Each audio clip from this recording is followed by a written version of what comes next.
a guard came to the prison shoe shop, where Jimmy Valentine was assiduously stitching uppers, and escorted him to the front office. There the warden handed Jimmy his pardon, which had been signed that morning by the governor. Jimmy took it in a tired kind of way. He had served nearly 10 months of a 4-year sentence. He had expected to stay only about 3 months, at the longest. When a man with as many friends on the outside as Jimmy Valentine had is received in the stir, it is hardly worthwhile to cut his hair. "Now, Valentine," said the warden, "you'll go out in the morning, brace up, and make a man of yourself. You're not a bad fellow at heart. Stop cracking safes, and live straight." "Me," said Jimmy, in surprise. "Why, I never cracked a safe in my life." "Oh, no," laughed the warden. "Of course not. Let's see, now. How was it you happened to get sent up on that Springfield job? Was it because you wouldn't prove an alibi for fear of compromising somebody in extremely high-toned society? Or was it simply a case of a mean old jury that had it in for you? It's always one or the other with you innocent victims." "Me," said Jimmy, still blankly virtuous. "Why, warden, I never was in Springfield in my life." "Take him back, Cronin," said the warden, "and fix him up without going close. Unlock him at 7 in the morning, and let him come to the bullpen. Better think over my advice, Valentine." At 7:15 on the next morning, Jimmy stood in the warden's outer office. He had on a suit of the villainously fitting, ready-made clothes and a pair of the stiff, squeaky shoes that the state furnishes to its discharged compulsory guests. The clerk handed him a railroad ticket and the $5 bill with which the law expected him to rehabilitate himself into good citizenship and prosperity. The warden gave him a cigar and shook hands. Valentine, 9762, was chronicled on the books pardoned by Governor, and Mr. James Valentine walked out into the sunshine. Disregarding the song of the birds, the waving green trees, and the smell of the flowers, Jimmy headed straight for a restaurant. There he tasted the first sweet joys of liberty in the shape of a broiled chicken and a bottle of white wine, followed by a cigar a grade better than the one the warden had given him. From there he proceeded leisurely to the depot. He tossed a quarter into the hat of a blind man sitting by the door and boarded his train. 3 hours set him down in a little town at the state line. He went to the cafe of one Mike Dolan and shook hands with Mike, who was alone behind the bar. "Sorry we couldn't make it sooner, Jimmy, me boy," said Mike. "But we had that protest from Springfield to buck against, and the governor nearly balked." "Feeling all right?" "Fine," said Jimmy. "Got my key?" He got his key and went upstairs, unlocking the door of a room at the rear. Everything was just as he had left it. There on the floor was still Ben Price's collar button that had been torn from that eminent detective's shirt band when they had overpowered Jimmy to arrest him. Pulling out from the wall a folding bed, Jimmy slid back a panel in the wall and dragged out a dust-covered suitcase. He opened this and gazed fondly at the finest set of burglar's tools in the East. It was a complete set, made of specially tempered steel. The latest designs in drills, punches, braces and bits, jimmies, clamps, and augers, with 2 or 3 novelties, invented by Jimmy himself, in which he took pride. Over $900 they had cost him to have made at a place where they make such things for the profession. In half an hour Jimmy went downstairs and through the cafe. He was now dressed in tasteful and well-fitting clothes, and carried his dusted and clean suitcase in his hand. "Got anything on?" asked Mike Dolan, genially. "Me," said Jimmy, in a puzzled tone. "I don't understand. I'm representing the New York Amalgamated Short Snap Biscuit Cracker and Frazzled Wheat Company." This statement delighted Mike to such an extent that Jimmy had to take a seltzer and milk on the spot. He never touched hard drinks. A week after the release of Valentine, 9762, there was a neat job of safe burglary done in Richmond, Indiana, with no clue to the author. A scant $800 was all that was secured. 2 weeks after that, a patented, improved, burglar-proof safe in Logansport was opened like a cheese to the tune of $1,500, currency, securities and silver untouched. that began to interest the road catchers.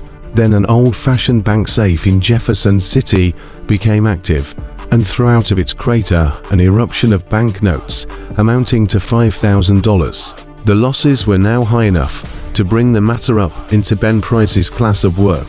By comparing notes, a remarkable similarity in the methods of the burglaries was noticed. Ben Price investigated the scenes of the robberies and was heard to remark, "That's Dandy Jim Valentine's autograph. He's resumed business. Look at that combination knob jerked out, as easy as pulling up a radish in wet weather.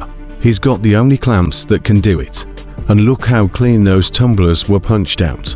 Jimmy never has to drill but one hole. Yes, I guess I want Mr. Valentine. He'll do his bit next time, without any short time or clemency foolishness."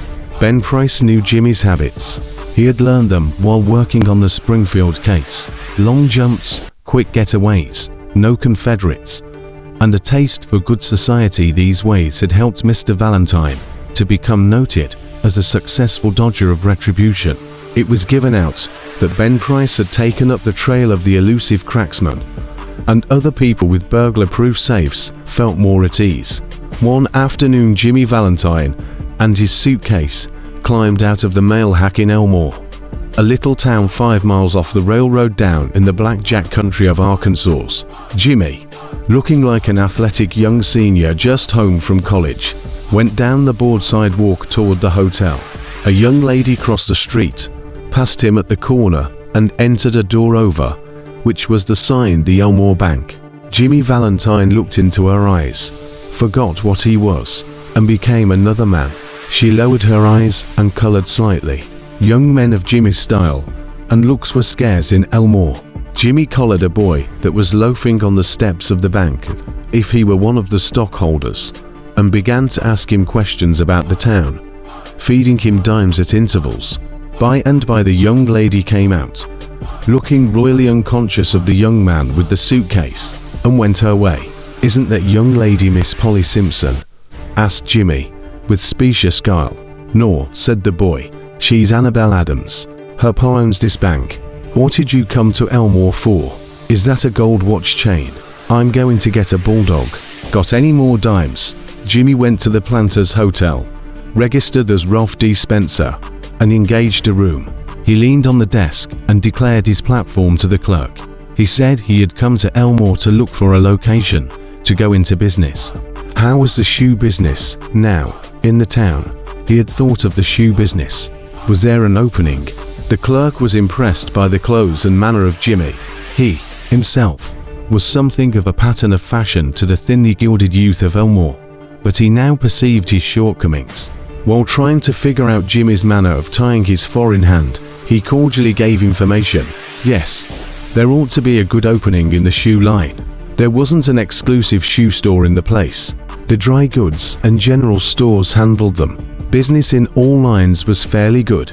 Hoped Mr. Spencer would decide to locate in Elmore. He would find it a pleasant town to live in, and the people very sociable. Mr. Spencer thought he would stop over in the town a few days and look over the situation. No, the clerk needn't call the boy. He would carry up his suitcase himself. It was rather heavy.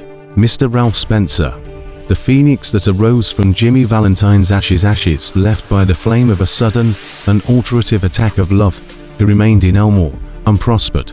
He opened a shoe store and secured a good run of trade. Socially, he was also a success and made many friends. And he accomplished the wish of his heart. He met Miss Annabelle Adams and became more and more captivated by her charms. At the end of a year, the situation of Mr. Ralph Spencer was this. He had won the respect of the community. His shoe store was flourishing, and he and Annabelle were engaged to be married in 2 weeks. Mr. Adams, the typical, plodding, country banker, approved of Spencer. Annabelle's pride in him almost equaled her affection. He was as much at home in the family of Mr. Adams and that of Annabelle's married sister as if he were already a member. One day Jimmy sat down in his room and wrote this letter, which he mailed to the safe address of one of his old friends in St. Louis.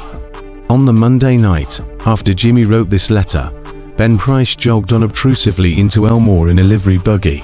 He lounged about town in his quiet way, until he found out what he wanted to know. From the drugstore across the street from Spencer's shoe store, he got a good look at Ralph D. Spencer. "Going to marry the banker's daughter, are you, Jimmy?" said Ben to himself, softly. "Well, I don't know." The next morning, Jimmy took breakfast at the Adamses. He was going to Little Rock that day to order his wedding suit and buy something nice for Annabelle. That would be the first time he had left town since he came to Elmore. It had been more than a year now since those last professional jobs, and he thought he could safely venture out. After breakfast, quite a family party went downtown together. Mr. Adams, Annabelle, Jimmy, and Annabelle's married sister with her 2 little girls, aged 5 and 9. They came by the hotel where Jimmy still boarded, and he ran up to his room and brought along his suitcase. Then they went on to the bank. There stood Jimmy's horse and buggy and Dolph Gibson, who was going to drive him over to the railroad station.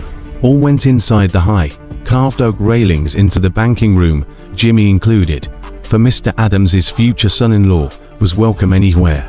The clerks were pleased to be greeted by the good-looking, agreeable young man who was going to marry Miss Annabelle. Jimmy set his suitcase down. Annabelle, whose heart was bubbling with happiness and lively youth, put on Jimmy's hat and picked up the suitcase. "Wouldn't I make a nice drummer?" said Annabelle. "My, Ralph, how heavy it is. Feels like it was full of gold bricks. Lots of nickel-plated shoe horns in there," said Jimmy, coolly. "That I'm going to return. Thought I'd save express charges by taking them up. I'm getting awfully economical." The Elmore Bank had just put in a new safe and vault. Mr. Adams was very proud of it and insisted on an inspection by everyone. The vault was a small one, but it had a new, patented door.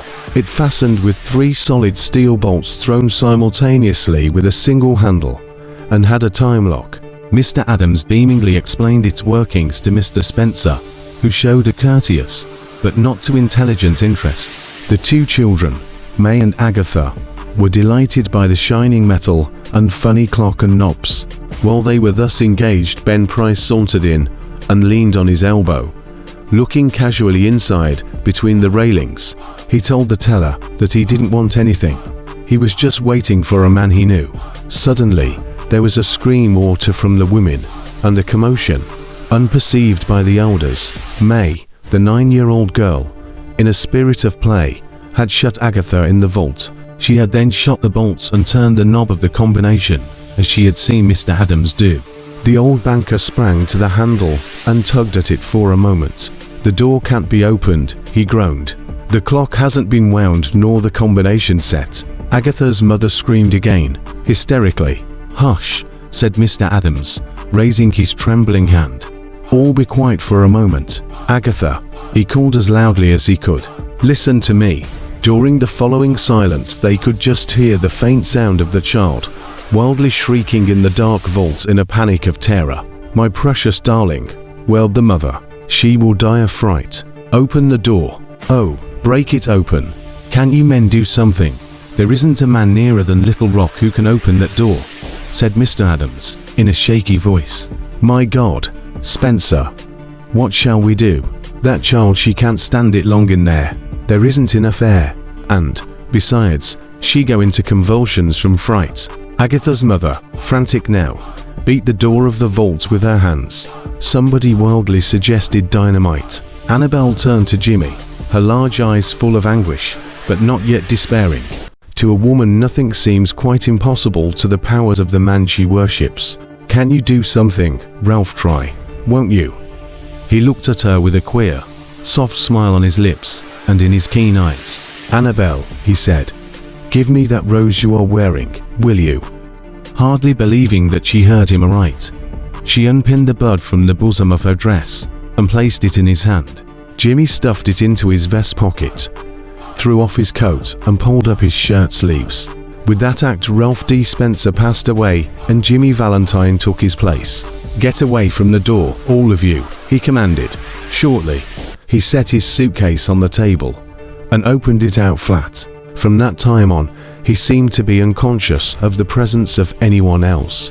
He laid out the shining, queer implement swiftly and orderly, whistling softly to himself as he always did when at work. In a deep silence and immovable, the others watched him as if under a spell.